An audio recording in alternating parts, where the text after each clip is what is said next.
खबरों के लिए सब्सक्राइब करिए हमारे YouTube चैनल को और चैनल से अपडेट रहने के लिए बेल आइकन को प्रेस करना ना भूलें।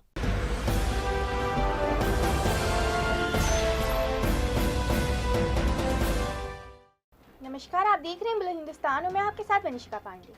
आज हम आपको बताने वाले हैं छत्तीसगढ़ के रायगढ़ जिले की एक अनोखी कहानी, जहां पर 14 वर्ष की आयु से ही अपनी भक्ति और कठोर तपस्या से रायगढ़ जिले को एक तीर्थ स्थल का नाम दे दिया गया है। जी हाँ, हम बात कर रहे हैं छत्तीसगढ़ के रायगढ़ जिले में स्थित बाबा सत्यनारायण धाम की। कहा जाता है कि बाबा सत्यनारायण बचपन से शिव भक्त रहे हैं और उनकी इस कठोर तपस्या को 20 साल से भी ज्यादा का समय बीत चुका है। आइए देखते हैं इस पे हिंदुस्तान की कुछ खास जानकारी। छत्तीसगढ़ में गर्मियों में पारा अर्धशतक के करीब रहता है और इस गर्मी में भी कुछ असीम शक्तियों के साधक ही योग साधना में लीन रह सकते हैं और इनमें साधना का अलग ही हट होता है। शास्त्रों में इस हठ योग की संज्ञा भी दी गई है। हिंदू ग्रंथों में ऋषि मुनियों की 15-20 साल जंगलों, पहाड़ों और कंदराओं में कठोर तपस्या का वर्णन भी मिलता है। साधारण तौर पर इसे लोग काल्पनिक कथा कहानियां ही समझते हैं, पर ऐसा ही एक उदाहरण रायगढ़ के करीब कोसमनारा गाँव में भी है।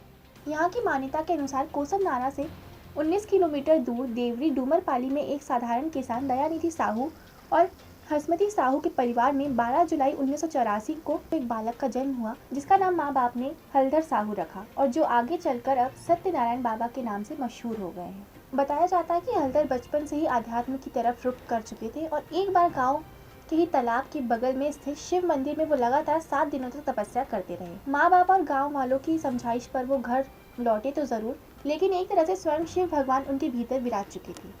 14 साल की उम्र में एक दिन वो स्कूल के लिए बस्ता लेकर निकले, मगर स्कूल नहीं गए। बाबा सफ़ेद शर्ट और खाकी हाफ पैंट में स्कूल ड्रेस में ही रायगढ़ की ओर रवाना हो गए। अपने गांव से 19 किलोमीटर दूर और रायगढ़ से सटकर स्थित कोसमनारा वो पैदल ही पहुंचे।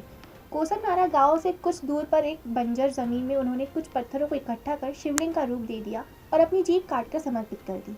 कुछ दिनों तक तो किसी को पता नहीं चला, लेकिन फिर ये खबर जंगल में आग की तरह फैलती चली गई और लोगों की भीड़ वहां पहुंचने लगी। कहा जाता है कि बाबा सत्यनारायण बात नहीं करते, मगर जब ध्यान तोड़ते हैं तो भक्तों से इशारों में ही संवाद कर लेते हैं।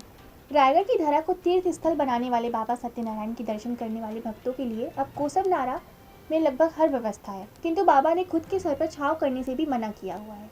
बाबा कब क्या खाते हैं, क्या पीते हैं, किसी को पता नहीं और उनको भोजन करते या पानी पीते भी किसी ने नहीं देखा है। ऐसा जीवन किसी काल्पनिक कथा सा लगता है, क्योंकि बिन खाए पिए सामान्य इंसान 50-60 दिन से ज्यादा नहीं रह सकता और बाबा सत्यनारायण के इस कठोर तप को 20 साल से भी ज्यादा का समय बीत चुका है। तो ये थी बुलंद हिंदुस्तान की कुछ खास जानकारी। ऐसी जानकारियों के लिए बनी रहिए बुलंद हिंदुस्तान के साथ।